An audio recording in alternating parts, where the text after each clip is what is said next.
Abran su Biblia, por favor, a Juan capítulo 7. Juan capítulo 7.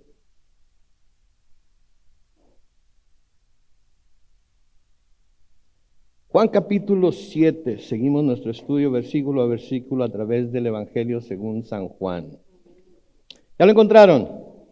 Entonces acompáñenme a orar todos juntos. Bendito Padre Celestial, te damos tantas gracias, Señor, una vez más, por permitirnos estar en este lugar, que cuando tu pueblo está reunido en él, se convierte en ese santuario, en ese lugar santo, donde tu presencia, Señor, se manifiesta y nos habla por el poder de tu Espíritu Santo a través de la palabra. Gracias, Señor, por el tiempo de alabanza que hemos tenido ahora a preparar nuestros corazones para abrir y escudriñar la palabra, Señor. Prepara nuestra mente también. Prepara nuestros oídos, nuestros ojos, para que podamos así, Señor, con todos nuestros sentidos, prestar atención a lo que a través de tu palabra quieres decirnos hoy, para que aprendamos más acerca de quién tú eres, acerca de quiénes somos nosotros y acerca de lo que esperas de nosotros, Señor, como pueblo tuyo que nos llamamos. Así es que bendice a tu pueblo, te lo pedimos en el nombre glorioso de Cristo Jesús. Y la iglesia dice: amén. Muy bien, Juan capítulo 7, hemos estado estudiando ya por algunas semanas este capítulo, es posible que hoy lleguemos al final de él. A manera de repaso, quiero dejarles saber lo que está pasando, el contexto de lo que vamos a ver hoy. Jesús estaba en Jerusalén para la fiesta de las enramadas o de los tabernáculos, que era una fiesta que se celebraba cada año, en el cual los judíos se reunían en Jerusalén para recordar la provisión del Señor mientras ellos anduvieron por el desierto yendo de Egipto a la tierra prometida. Durante ese tiempo que estuvo en Jerusalén, el Señor Jesucristo estuvo enseñando. Acuérdense, la fiesta duraba 8 días y cada día de la fiesta Él iba al templo, se sentaba en los escalones del templo y le enseñaba a la gente que lo rodeaba, porque la gente siempre lo andaba rodeando porque le gustaba la forma en la que enseñaba. Los fariseos y los judíos, al escuchar sus enseñanzas, se asombraban mucho de lo que decía y cómo lo decía. Y decían: ¿cómo es que éste sabe de letras sin haber estudiado? Ahora, ¿cómo sabían que no había estudiado? No me lo imagino. No es como que fueron y le preguntaron. Si le hubieran hecho algunas preguntas, se hubieran dado cuenta del gran error que iban a cometer cuando lo crucificaran. Pero ellos, de alguna manera, por la manera de hablar quizás, por la forma en la que pronunciaba sus palabras, quizás se dieron cuenta de que no había tenido ninguna educación, de que no había estudiado, y se asombraban de las enseñanzas que les presentaba. Si se fijan ahí en Juan 7, los versículos 25 y 26, dice que algunos de Jerusalén decían: ¿qué no es este al que buscan para matarlo? Pero véanlo hablar tranquilamente y nadie le dice nada. ¿Será que en verdad las autoridades han reconocido que este es el Cristo? La multitud ya había escuchado que las autoridades o los líderes religiosos querían matar a Jesús porque sentían que Él estaba usurpando el puesto de ellos como autoridades religiosas. Y cuando la multitud lo está escuchando hablar y enseñar con toda libertad, se preguntan: ¿por qué lo dejan hablar tan tranquilamente si lo andaban buscando para matarlo? Y luego se preguntan si quizás las autoridades que lo andaban buscando para matarlo habían reconocido que era el Cristo. Porque ellos, al escuchar al Señor Jesucristo enseñar, estaban entre ¿será o no será? Parece que es el Cristo, pero algunos dicen que es un engañador. ¿Cómo será? Si las autoridades lo aceptan, entonces quiere decir que nosotros también lo podemos aceptar. En el versículo 31 de Juan 7 dice: pero muchos de la multitud creyeron en él y decían: el Cristo, cuando venga, hará más señales que las que éste hace.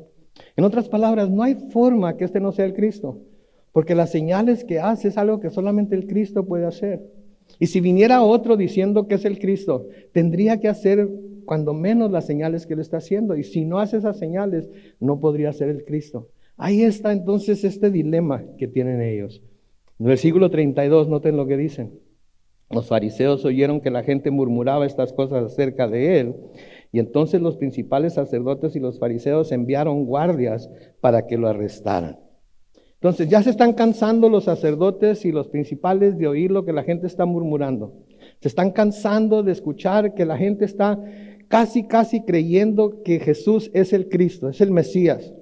Y para cortar todo por lo sano, lo que deciden hacer es enviar a guardias para que lo arrestaran. Mientras estos guardias andan buscando a Jesús, andan tratando de arrestarlo, algo pasa sobre los escalones del templo. Versículo 37 y 38 se nos dice que en el último y gran día de la fiesta, Jesús se puso en pie y en voz alta dijo: si alguno tiene sed, venga a mí y beba. Del interior del que cree en mí correrán ríos de agua viva, como dicen las Escrituras. Noten el versículo 43 y 44. Y por causa de él hubo disensión entre la gente. Algunos de ellos querían aprenderlo, pero ninguno le puso la mano encima. De nuevo, noten que nadie le puso la mano encima. Pero no fue porque los guardias no sabían lo que estaban haciendo, o no habían entendido lo que los sacerdotes les habían mandado hacer, sino porque aún no era el tiempo de que Jesús fuera aprendido. Aún había algo que hacer, aún había trabajo que hacer. Y el Padre no iba a permitir que su plan fuera estorbado por nada ni nadie. Jesucristo no iba a ser aprehendido y no iba a ser crucificado, no le iba a pasar absolutamente nada hasta que el Padre dijera: es tiempo, es tu tiempo. Y así fue como sucedió.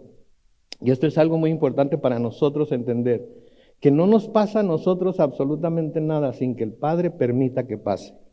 Y a veces permite que pasen cosas muy buenas en nuestras vidas. Y nos gozamos en ellas y le damos gracias por ellas y nuestro corazón se llena de alegría y de deseo de servirle más aún por las cosas buenas que deja llegar en nuestra vida. Pero a veces permite que lleguen cosas difíciles en nuestra vida también.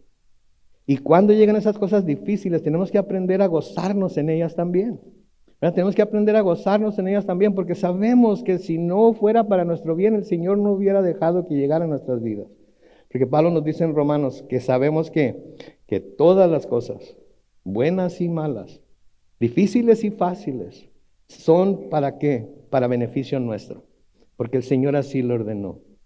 Entonces, andan los guardias buscando a Jesús, el Señor se para en los escalones, dice las palabras que acabamos de leer, y los guardias como que se quedan asombrados. Porque en lugar de ir a arrestarlo, en lugar de ir a aprenderlo, noten lo que pasa en el versículo 45. Los guardias fueron a donde estaban los principales sacerdotes y los fariseos, y estos les dijeron: ¿por qué no lo han traído? Los guardias respondieron: nunca antes alguien ha hablado como este hombre. Noten, los guardias andaban haciendo lo que se les había enviado a hacer. Estaban dispuestos a aprenderlo, estaban dispuestos a arrestarlo. Pero escuchan lo que Jesús está hablando, escuchan la forma en la que lo está hablando y se quedan asombrados. Tan asombrados que no cumplen con el cometido, que no cumplen con lo que se les había mandado hacer. Tan asombrados que se quedan, yo diría, tiesos, no de temor, pero de admiración por la forma en la que Jesús estaba hablando, porque noten lo que les dicen los guardias a los fariseos y sacerdotes cuando les preguntan por qué no lo han traído. Nunca antes alguien ha hablado como este. Cómo quisiera yo haber escuchado las enseñanzas de nuestro Señor Jesucristo. ¿Cómo quiero yo llegar al cielo? Y no sé si esto es lo que vaya a pasar en el cielo, pero ¿cómo quiero yo llegar al cielo y sentarme a los pies de Cristo y escucharlo dar un estudio bíblico? De escucharlo decirnos: ya ven, esto es de lo que les había hablado, esto es lo que les dejé escrito en la palabra, esto es lo que Pablo quiso decir cuando dijo esto es lo que Pedro quiso decir cuando dijo lo otro. A esto es a lo que se referían los profetas, Oseas, Isaías, Habacuc, etcétera, etcétera, etcétera. Me imagino que va a ser algo tremendo. Me imagino que vamos a quedarnos boquiabiertos. Me imagino que no vamos a poder decir absolutamente nada y no vamos a saber si postrarnos de rodillas y llorar o levantar nuestras manos y alabar al Señor. Pero ¿saben qué? No importa, lo que importa es que vamos a estar allá con Él para toda la eternidad. Ahora, algunos comentaristas han sugerido que estos guardias eran levitas del templo. De ahí que tuvieran la reacción que tuvieron a las enseñanzas de Jesús, porque las cosas que Jesús enseñaba eran cosas que estaban de acuerdo con las Escrituras. Y los levitas y los sacerdotes y los fariseos, que tan espirituales eran, debían de conocerlas, al revés y al derecho. Estaban encargados de ministrar al pueblo. Por lo tanto, tendrían que haber bien versados, bien entendidos de lo que la palabra de Dios decía. Entonces, cuando ellos escucharon, cuando estos supuestos levitas escucharon lo que el Señor Jesucristo estaba enseñando, algo resonó en sus mentes.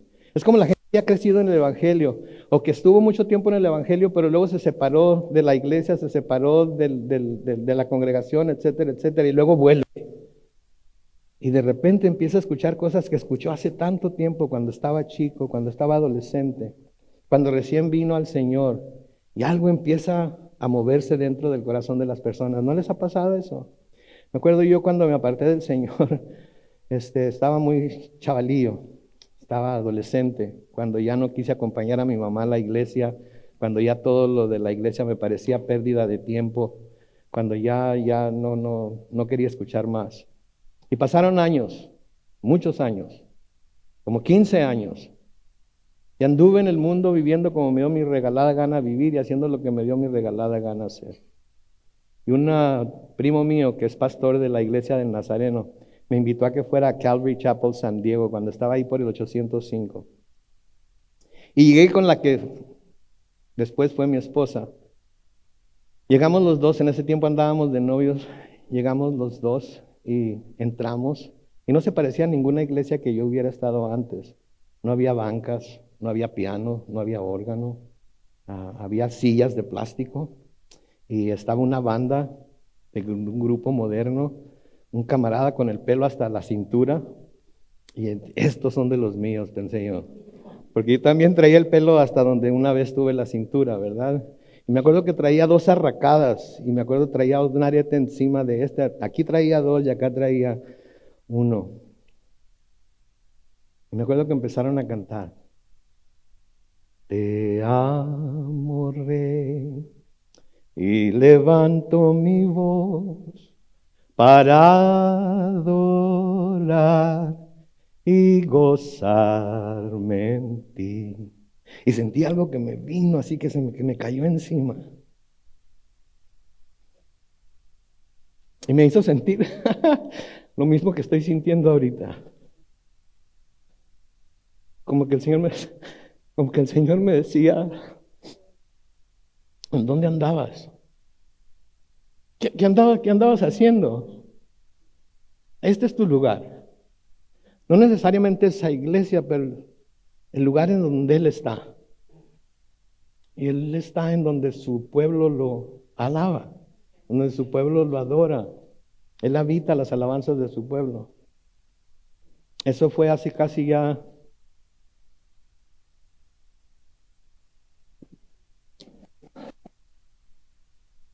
más o menos. Y heme aquí, ¿verdad? ¿Por qué les digo esto? Porque me imagino yo que estos hombres sintieron lo mismo que yo sentí ese día. Que estaban escuchando algo que era familiar para ellos, que conocían, que en algún momento dado lo habían leído, pero ahora estaba presentándose delante de ellos de una manera tan tangible, tan real. Eran hombres también que claramente habían estado en el templo y habrían tenido la oportunidad de escuchar a otros rabinos, a otros maestros, enseñar en el mismo lugar que escucharon las palabras de Jesús. Asombrados de la diferencia de cómo enseñaba Jesús y cómo habían escuchado a otras personas enseñar. Las Escrituras nos hablan acerca de cómo Jesús y nos habla de la reacción que tenía el pueblo.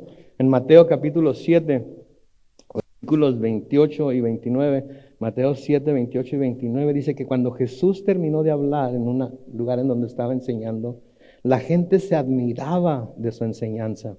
¿Y cuál era la admiración? Versículo 29, porque les enseñaba como quien tiene autoridad y no como sus escribas. Les enseñaba como quien tiene autoridad.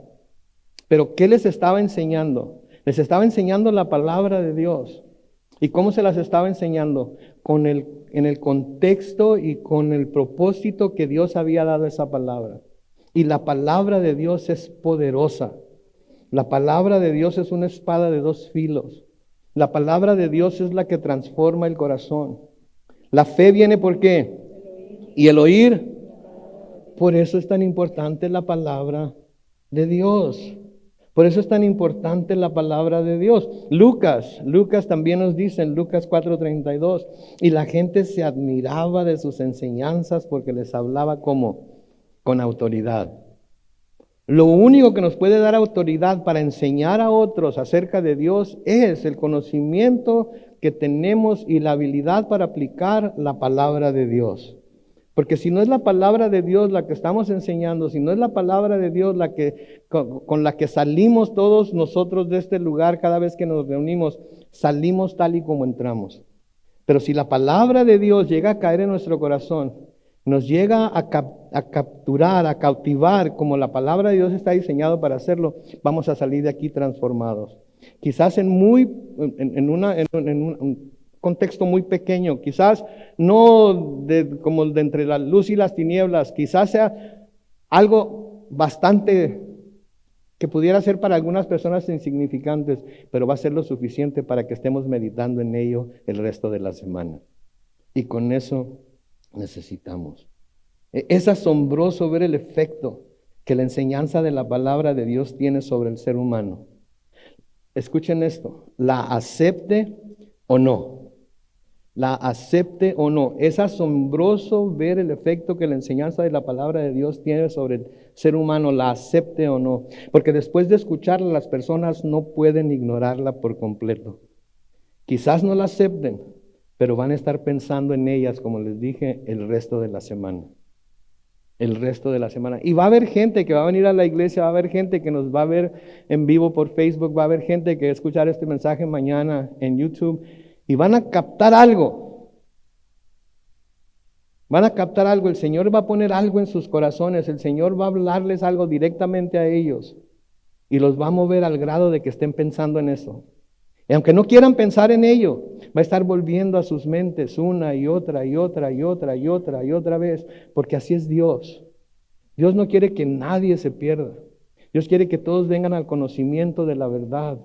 Y la única verdad que vale la pena, que es la única verdad que hay, es la verdad de la palabra de Dios. Noten lo que el profeta Jeremías dice en Jeremías 23:29. Mi palabra es como ¿qué? Como el fuego, y es como un mazo que parte las piedras. Palabra del Señor. ¿Qué es un mazo? Es un martillo. O sea que ahorita todos los cabezas duras que pudieran estar con nosotros,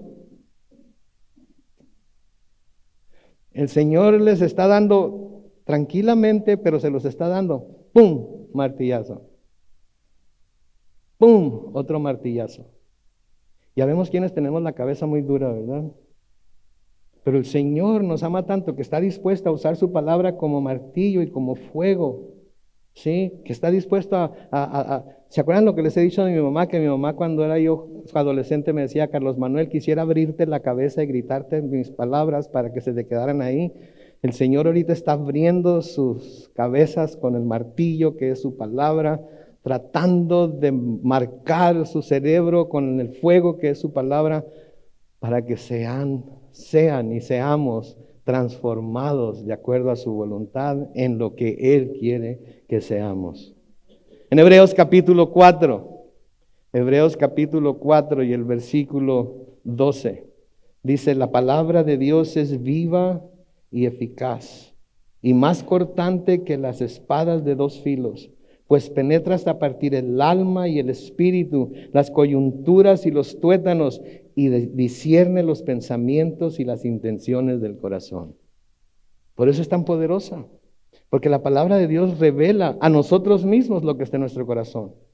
Todo lo que estoy diciendo a alguien le está hablando y le está revelando a él o a ella misma su propio corazón. Y está diciendo como estos alguaciles, como estos guardias dijeron, nunca había oído a nadie hablar como este hombre.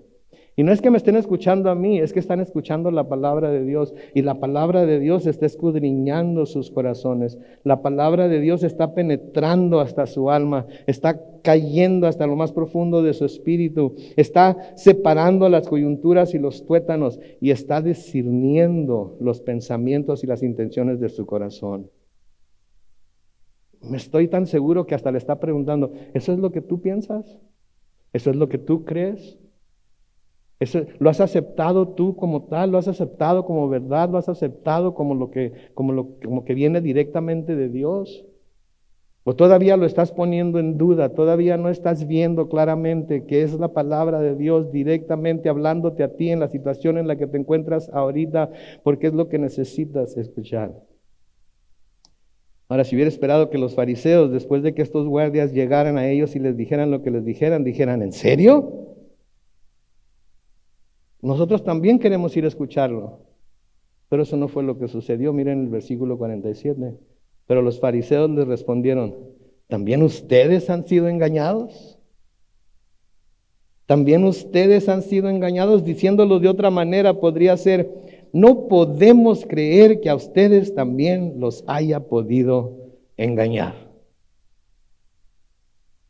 Nunca creímos que gente del templo, nunca creímos que gente que es levita, nunca creímos que gente que fuera guardia del templo, que gente que ha escuchado tantos maestros enseñar, que gente que ha estado escuchando tanto las escrituras y ha leído juntamente con sus maestros a los profetas, no podemos creer que también ustedes hayan podido ser engañados.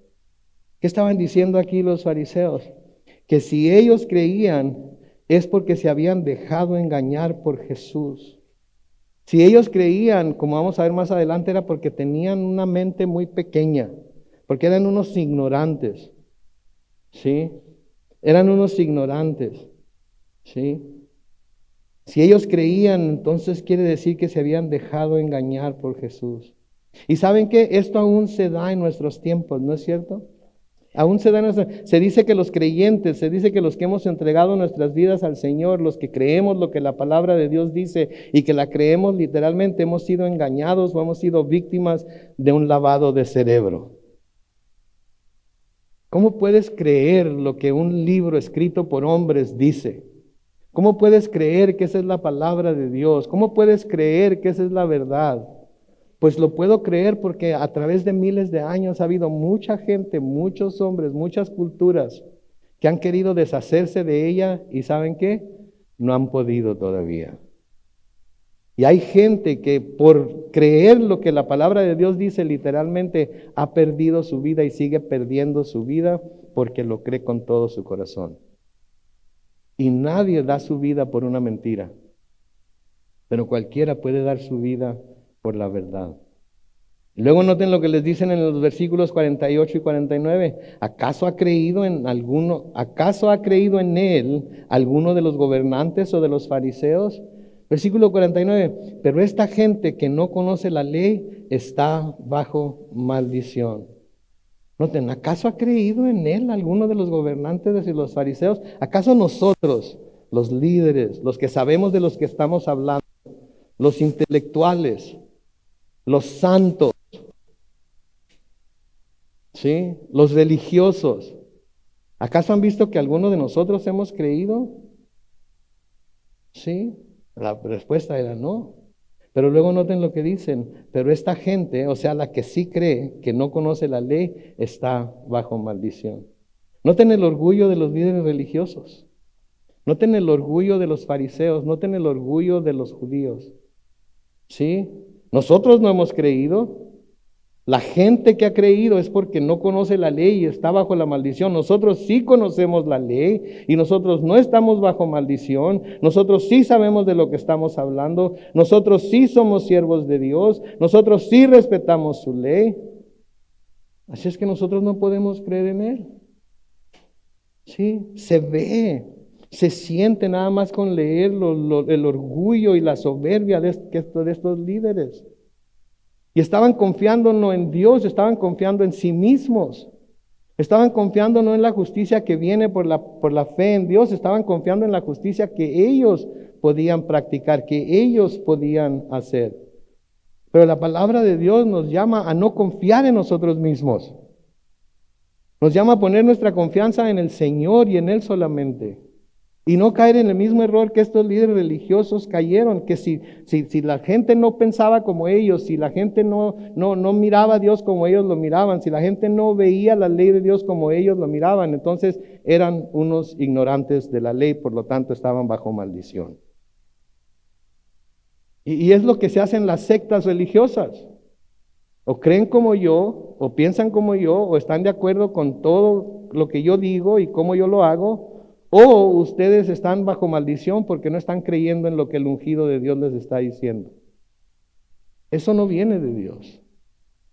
Eso no viene del Señor. Sí, eso viene del infierno, eso viene del mismo diablo, que quiere controlar verdaderamente el corazón y la mente de las personas para hacerlos hacer lo que Él quiere que hagan. En el libro de Proverbios, en el capítulo 3, los versículos 5 al 7, dice, confía en el Señor como de todo tu corazón y no te apoyes en tu propia prudencia. Reconócelo en todos tus caminos y Él enderezará tus sendas. No seas sabio en tu propia opinión. Teme al Señor y apártate del mal.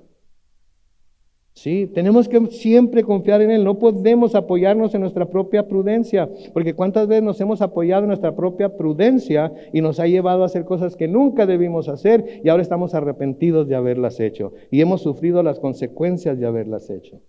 Tenemos que reconocerlo a Él en nuestros caminos y si lo reconocemos a Él en nuestros caminos, Él nos va a guiar y nos va a llevar por el camino recto, por el camino derecho, por el camino que nos va a llevar a la vida y que nos va a llevar a pasar por...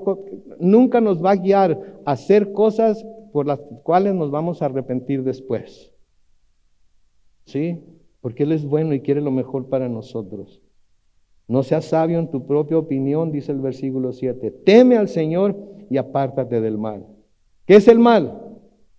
Todo lo que Dios diga que es el mal. Y en donde nos deja saber claramente qué es el mal para Él es, de nuevo, a través de su palabra. Pablo les escribe a los romanos en Romanos 12 y el versículo 3.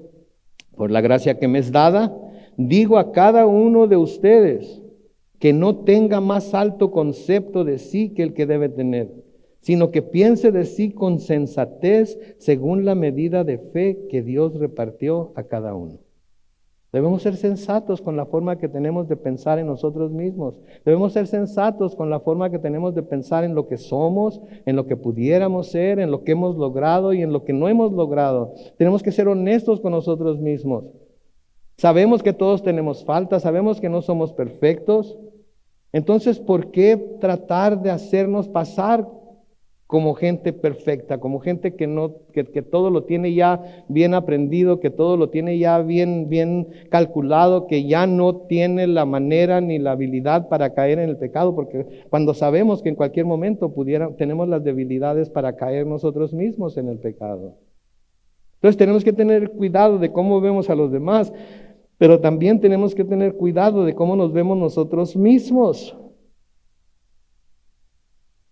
Y no creer que somos, como mi papá decía, el papá de los pollitos. No creer que nosotros ya la logramos. No creer que porque tenemos conocimiento de la Biblia, de pasta a pasta, que podemos citar capítulos enteros, que podemos, no creer que por eso no podemos en un momento dado caer en algún pecado. ¿Sí? Porque antes de la caída viene que la soberbia. Antes de la caída viene la soberbia. Noten lo que Pablo les advierte a los Gálatas ahora, en Gálatas 6, versículos 3 al 5. Porque el que cree ser algo y no es nada, ¿qué dice ahí? El que cree ser algo pero no es nada, a sí mismo se engaña. Así que, dice el versículo 4, cada uno ponga a prueba la obra de ¿quién? Su propia obra. Y entonces tendrá motivo para jactarse, pero solo respecto de sí mismo y no por otro, porque cada uno llevará su propia carga. Sí, entonces cada uno ponga a prueba su propia obra. Y yo no tengo por qué poner a prueba la obra de todos ustedes. Yo tengo que poner a prueba mi propia obra para ver si estoy en donde debo estar o no estoy en donde debo estar.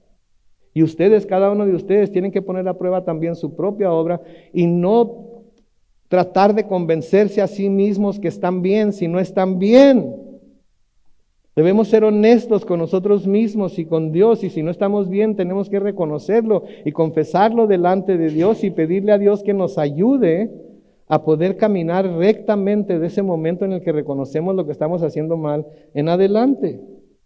Pero no solo eso, sino que también se nota el desprecio que sentían por la gente común estas personas.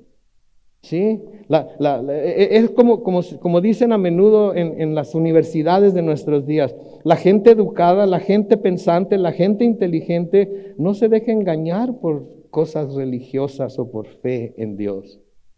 ¿Saben ustedes que esa es la razón por la que tantos jóvenes se están apartando de la iglesia una vez que entran a la universidad? Porque los convencen que lo que creen es una mentira, son fábulas, son historias creadas por hombres. Y les iluminan la mente con todo todo lo intelectual que se les puede tratar de meter en la mente, y les hacen pensar que si no piensan como los profesores que están enseñándoles, entonces son unos retrógradas, son unos ignorantes, son personas que cualquier cosa, pueden caer por cualquier cosa porque se mantienen firmes por el Señor. Y por eso van a la universidad cristianos y salen de la universidad siendo ateos a veces. Porque se les hace saber que si en realidad son intelectuales, que si en realidad son inteligentes, ¿sí? No se van a dejar engañar por los mitos de la religión o de la fe en Dios. ¿Sí? ¿Y saben qué? Eso siempre ha sido así, desde el comienzo de la iglesia. Cuando Pedro y Juan son llevados ante el concilio, en Hechos capítulo 4, y el versículo 13, noten lo que dice ahí. Hechos capítulo 4 y el versículo 13, dice que al ver el valor de Pedro y de Juan, y cómo sabían, perdón, lo voy a leer otra vez. Al ver el valor de Pedro y de Juan, y como sabían que era gente del pueblo, la Reina Valera 60, si tienen la Reina Valera 60, dice del vulgo, o sea que era gente vulgar. Y peor que eso todavía es que la palabra griega que se traduce del vulgo, del pueblo, ¿saben qué palabra es? Idiotes. Idiotes es la palabra en griego. Entonces lo vamos a leer literalmente. Al ver el valor de Pedro y de Juan, y como sabían que ellos eran gente idiotes y sin mucha preparación, se maravillaban y les reconocían que habían estado con Jesús. A nosotros se nos considera como la palabra griega que dice ahí, por creer lo que la palabra de Dios dice. Pero noten algo maravilloso acerca de esto, que los mismos que los estaban llamando idiotes, se maravillaban y reconocían que habían estado con Jesús. A mí que me digan lo que quieran decirme, que me llamen como me quieran llamar, pero que reconozcan que paso tiempo con Jesús. Que eso sea lo que marca mi vida. Que eso sea lo que marca mi... Puedo hacer muchas cosas, ¿ok? Usted póngale el adjetivo que quiera ponerle.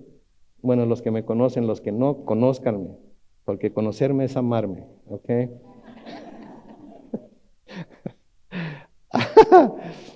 Pero que me digan lo que me quieran decir, que me llamen como me quieran llamar, pero que se note que paso tiempo con Jesús, que paso tiempo con Él en su palabra, que paso tiempo con Él en oración, que paso tiempo con Él y con su pueblo constantemente, que soy constante en ello, porque eso es lo que me mantiene firme caminando con Él. Eso es lo que me mantiene a mí siguiéndolo a donde quiera que Él me guíe, escuchando su voz, escudriñando su palabra y buscando las formas de complacerle a Él por encima de todo. Los fariseos acusaron entonces al pueblo de ignorar la ley y por lo tanto de estar bajo la maldición de Dios. Estaban maldiciendo a todo mundo que creyera en Jesucristo. Estaban maldiciendo a todo mundo que tuviera la osadía de tan solo pensar que Jesús podría ser el Cristo. Estaban maldiciendo a todo. Es como en nuestro ambiente político ahorita, ¿no? Si se han dado cuenta. Los dos corrientes, los dos partidos descartan a la mitad de la población de Estados Unidos como que no saben lo que están hablando. Los liberales, todos los conservadores son una bola de ignorantes, no saben de lo que están hablando, están lavados de coco, están siguiendo el culto del trumpismo, etcétera, etcétera. Los conservadores, esta bola de locos, estos son puros wokes y DEIs y de todo, desafortunadamente descartan el 50% de la población como que no saben lo que están diciendo o haciendo. ¿Y qué causa esto? ¿Qué causa esto en la nación? División. División. Y eso es lo que Satanás quiere, división. Y eso es lo que tenemos que tener cuidado de que no se infiltre dentro de la iglesia.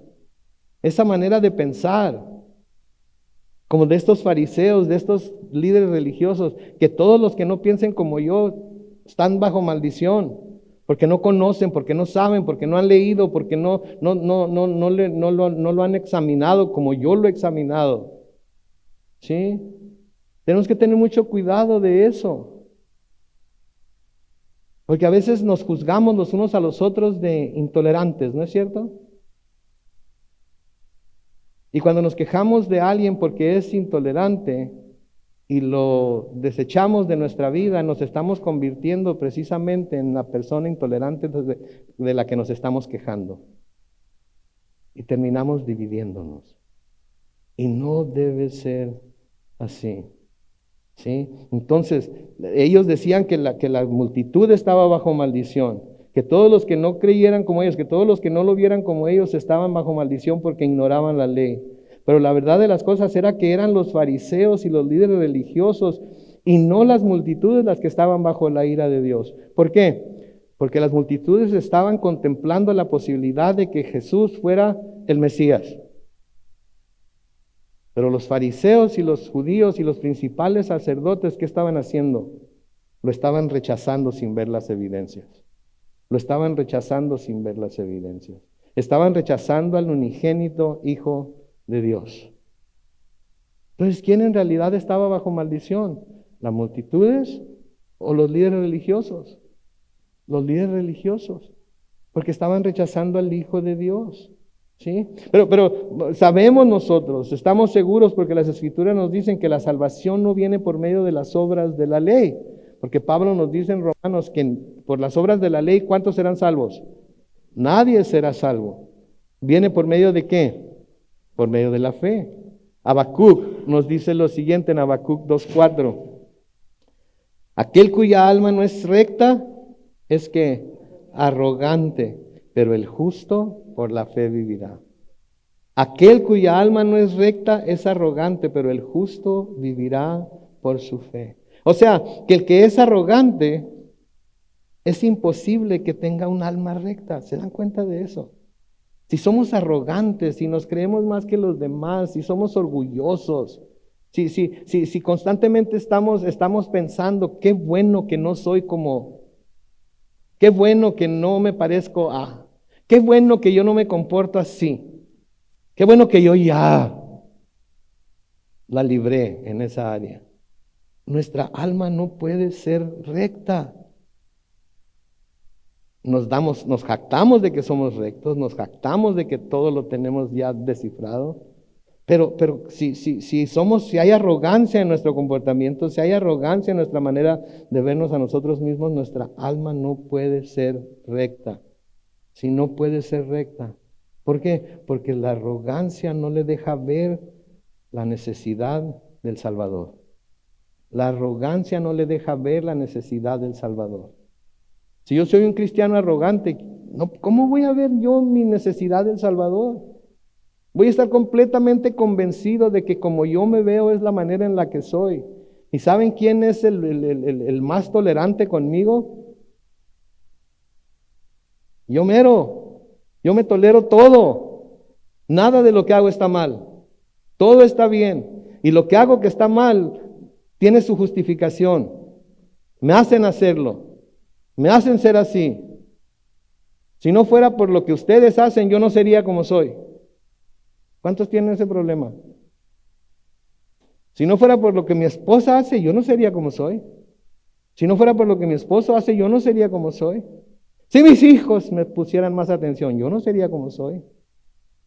Si mis padres me entendieran mejor, yo no sería como soy. Y siempre se trata de echarle la culpa a otra persona o a otra situación para ser como somos y nos sentimos justificados por ello. Por eso no es buena la arrogancia, por eso no es bueno pensar que ya la hicimos. Porque mis hermanos, aunque todos aquí seamos salvos, todavía no la hacemos. ¿Saben cuándo vamos a poder decir, ya la hice? Cuando estemos en el cielo con el Señor. Ahí es donde vamos a poder decir con toda seguridad, ya la hice, ya lo logré. Y no fue por algo que yo hubiera hecho, sino fue por algo que Él hizo. ¿Se acuerdan de la historia que dijo el Señor Jesucristo acerca del fariseo y el publicano? En Lucas capítulo 18, los versículos 9 al 14. Dice así: a unos que a sí mismos se consideraban justos, noten que dice que a sí mismos se consideraban justos y menospreciaban a los demás, Jesús les dijo esta parábola. Versículo 10. Dos hombres fueron al templo a orar. Uno de ellos era fariseo. Ya sabemos lo que eran los fariseos, ¿verdad? Y oró, y otro, era cobrador de impuestos. Versículo 11. Puesto de pie el fariseo, noten que dice, oraba ¿con quién? Consigo mismo de esta manera. Él creía que estaba hablando con Dios, pero estaba orando consigo mismo de esta manera. Dios mío, te doy gracias, porque no soy como los demás, que son ladrones, injustos y adúlteros. Le está predicando al cobrador de impuestos, ¿verdad? Le está diciendo, yo no soy eso, tú si eres eso, ¿cómo te atreves a estar aquí conmigo? Eso es lo que les está diciendo. Ni siquiera soy como este cobrador de impuestos. Yo soy muy diferente. Versículo 12. Ayuno 2 veces a la semana. Y doy la 10ª parte de todo lo que gano. ¿Quién sabía si daba la 10ª parte de todo lo que ganaba o no? Nada más él. Pero está haciendo alarde de que lo hacía. Doy la 10ª parte de todo lo que gano. Versículo 13 dice, pero el cobrador de impuestos desde lejos no se atrevía ni siquiera a levantar los ojos al cielo, sino que se golpeaba el pecho y decía, Dios mío, ten misericordia de mí, porque soy un pecador. Se fijan, el fariseo por su arrogancia ni cuenta se daba que necesitaba al Salvador. El cobrador de impuestos en su humildad reconocía lo pecador que era. Y pedía a Dios que tuviera misericordia de él. Ten misericordia de mí porque soy un pecador. Yo les digo, Jesús sigue diciendo, que el cobrador de impuestos, volvió a su casa justificado y no el otro. Porque cualquiera que se enaltece será humillado y el que se humilla será enaltecido. Mis hermanos, debemos ser humildes. No importa qué tanto tiempo tengamos en el Evangelio, no importa qué tanta Biblia tengamos aprendida, no importa qué tan elocuentemente oremos, no importa qué tan santos nos creamos, tenemos que ser humildes, como este pecador, como este cobrador de impuestos, porque él sí sabía de lo que se trataba, él sí sabía de lo que se trataba ir a Dios. A ir a Dios, al venir a la iglesia, al ir a Dios, al clamar a Dios, no es para hacer alarde de lo que hacemos. Acuérdense, ¿qué no sabe Dios acerca de nosotros? ¿Qué no sabe Dios acerca de nosotros? Él sabe lo que pensamos, Él sabe lo que decimos, Él sabe cómo actuamos.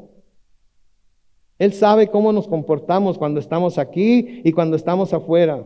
Cuando estamos en casa y cuando andamos en la calle. Cuando estamos con hermanos y cuando estamos con amigos del mundo. Él sabe. Y si Él sabe todo eso acerca de nosotros, lo más importante que le podemos pedir al Señor, ¿qué es? Misericordia. Misericordia. Porque siempre estamos fallando, estamos como este cobrador de impuestos. Él sabía que lo que estaba haciendo estaba mal. Y sabía que lo que más necesitaba de Dios era su misericordia. No tenía nada de qué hacer alarde. Les digo algo, el fariseo tampoco tenía nada de qué hacer alarde. Porque según hemos estudiado acerca de los fariseos, imponían cargas sobre el pueblo que ellos mismos no estaban dispuestos a llevar, ¿sí? Se la daban de muy santos y muy perfectos y muy religiosos, pero en realidad su religión era vana, ¿sí? En Juan capítulo 3 y el versículo 36 dice, el que cree en el Hijo tiene vida eterna, pero el que se niega a creer en el Hijo no verá la vida, sino que la ira de Dios recae sobre él. Entonces, de nuevo, el pueblo quizás era ignorante de conocer toda la ley absolutamente como los fariseos la conocían, ¿sí? Pero ellos querían creer en Jesucristo como su Señor y su Salvador. Querían verlo como el Mesías. Y si lo hacían, ¿qué iba a suceder? El Señor los iba a recibir. Los fariseos no miraban su necesidad de recibirlo, lo rechazaban. Entonces, ¿cuál iba a ser el resultado final? La ira de Dios va a recaer sobre ellos. Y eso es lo mismo que va a suceder en hoy. El que reciba al Señor Jesucristo pues, va a recibir misericordia, pero el que no reciba al Señor Jesucristo, el que no lo acepte, no va a ver la vida, sino que la ira de Dios cae sobre él. ¿Sí? Entonces, los fariseos y los judíos aquí, los principales sacerdotes, parece que estaban tratando de avergonzar o estaban tratando de intimidar a los oficiales que no arrestaron a Jesús, con la idea de que si la gente inteligente y espiritual no sigue a Jesús, tampoco ellos deberían de hacerlo. Tampoco ellos deberían de hacerlo. Entonces querían que lo trajeran, que lo aprendieran, que lo arrestaran para meterlo a juicio, para juzgarlo. Y tan cumplidores de la ley se creían que estaban dispuestos a juzgarlo aún en contra de lo que su ley decía. Porque noten lo que dice el versículo 50. Nicodemo, que había ido a hablar con Jesús de noche, ¿se acuerdan? Lo vimos en Juan capítulo 3, versículos 1 y 2.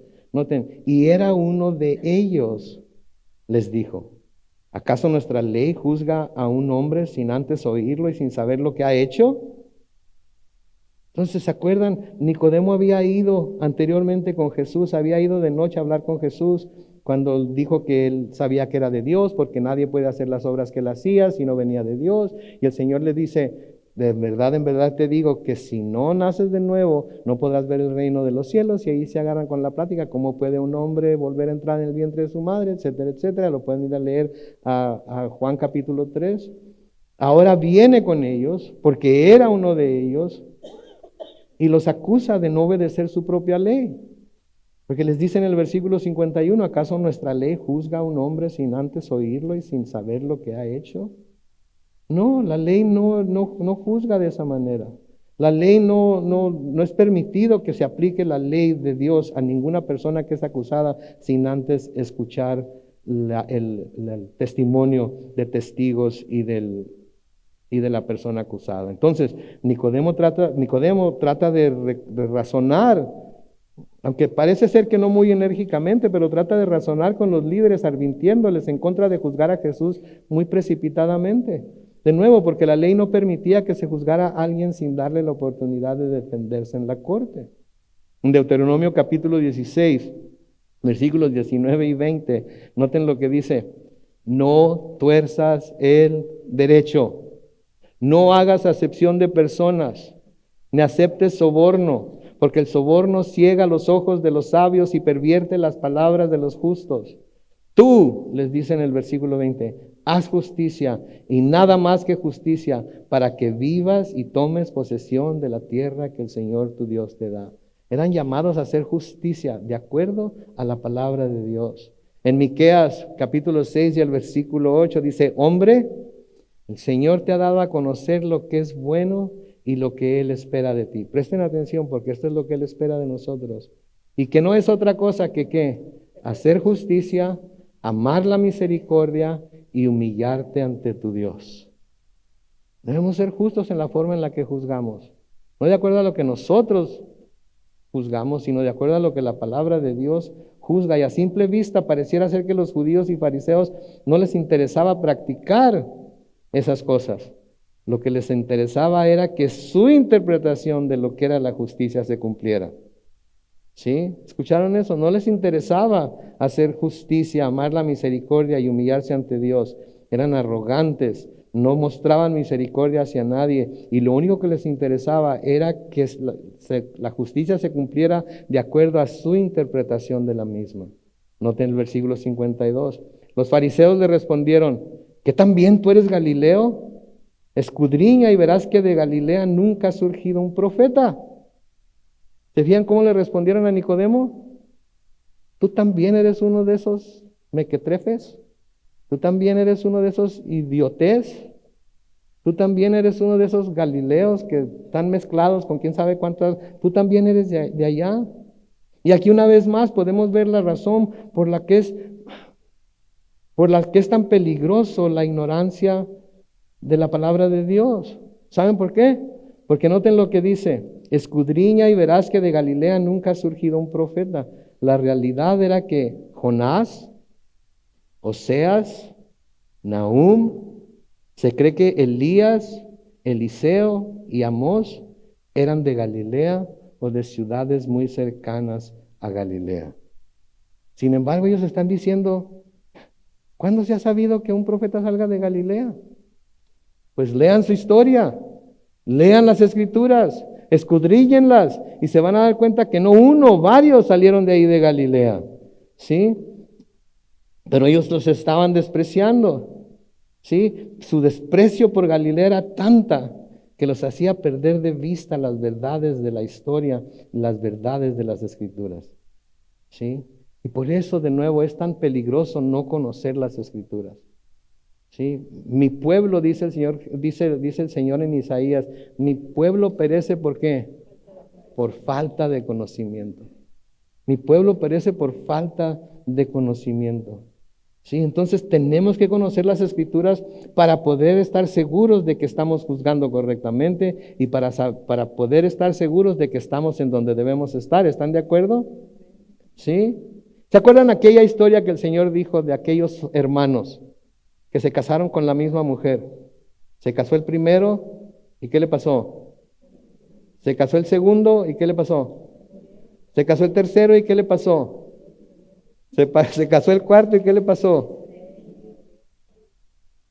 Yo no sé por qué el quinto lo hizo, pero el quinto se casó también. Y los otros dos también. ¿Y se acuerdan lo que le preguntaron al Señor Jesús? Señor, en la resurrección, porque los saduceos no creen en la resurrección, en la resurrección, ¿de quién va a ser esposa? Si se casó con los 7. Creyeron que lo tenían, ¿verdad? Creyeron que aquí ya no va a poder respondernos. ¿Se acuerdan lo que les respondió en Mateo 22 y el versículo 29?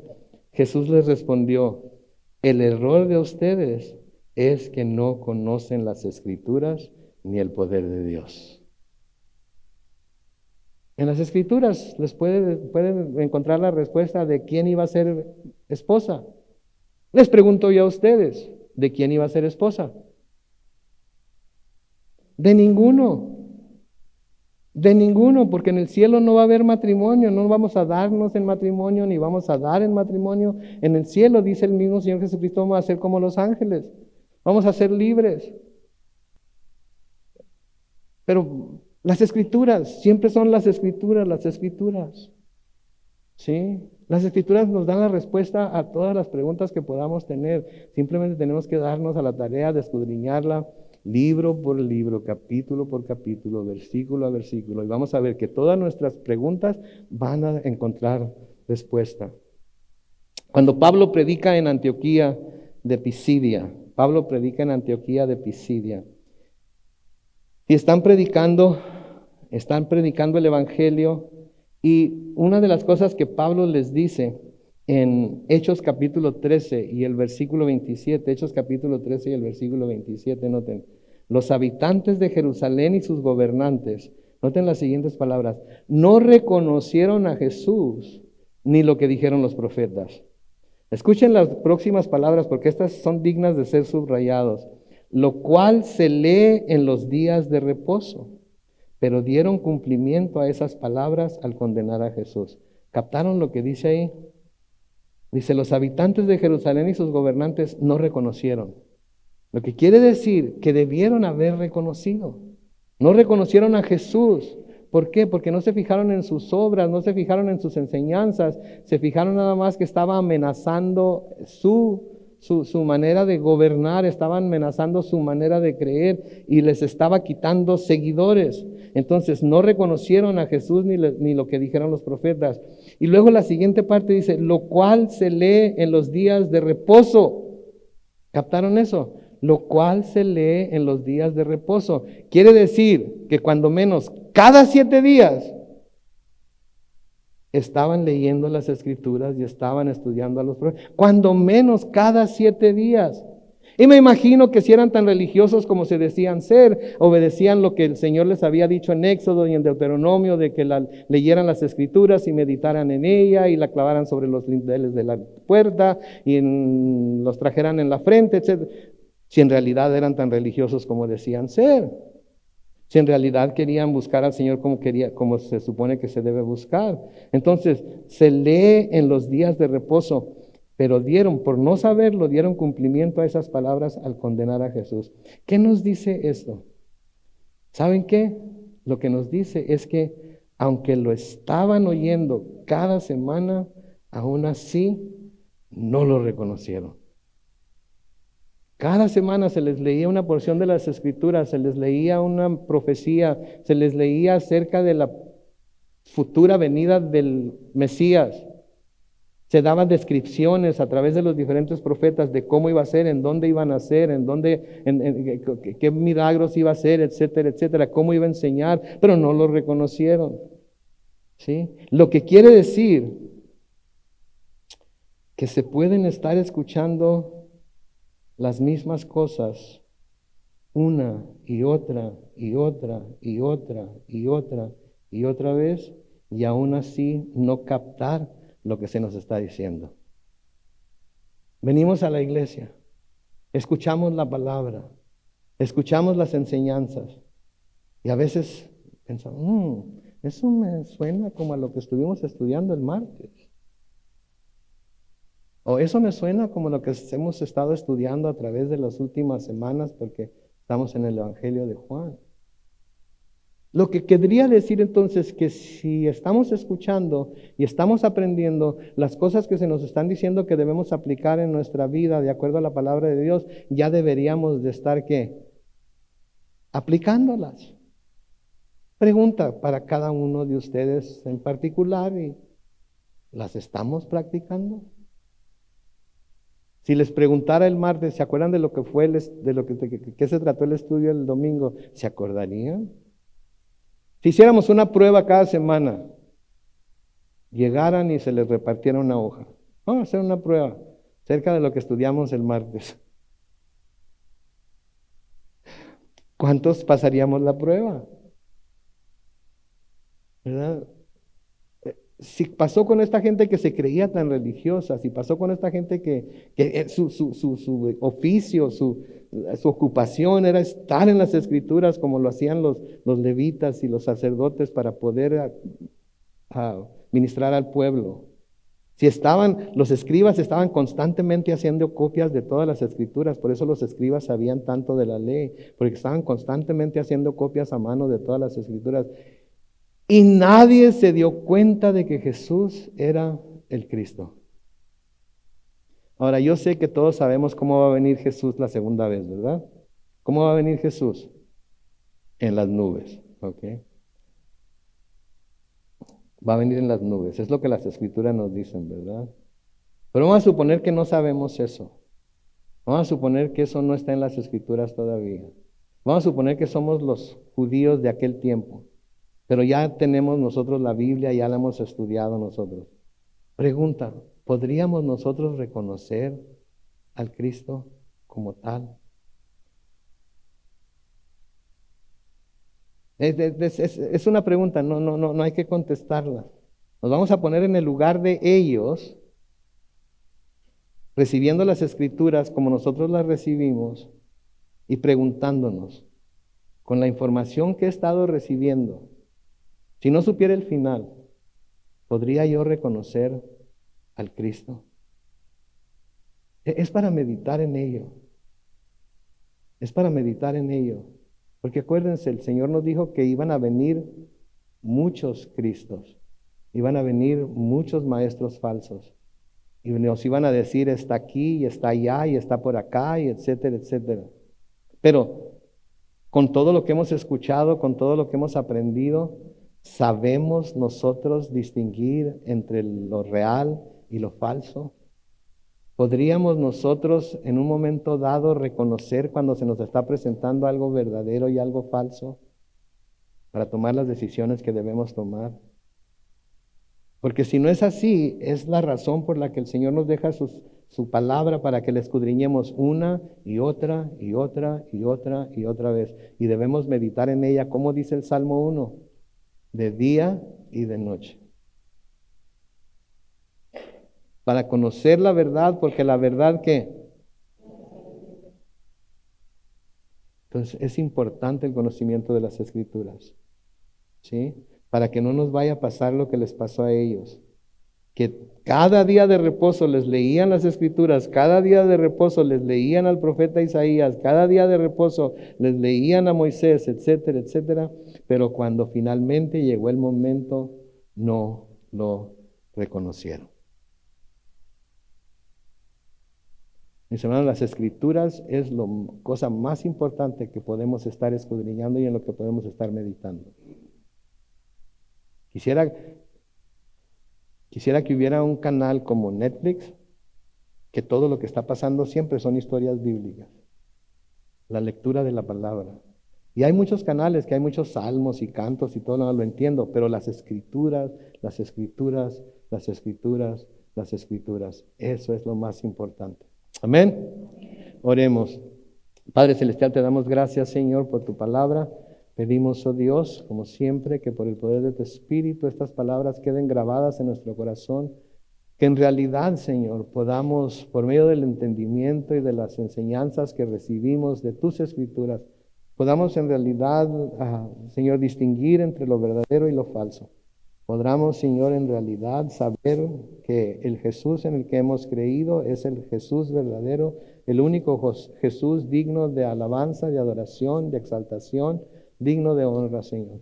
Queremos estar completamente convencidos por lo que tus Escrituras dicen, que estamos obrando justamente, que estamos amando la misericordia y que estamos siendo humildes delante de ti.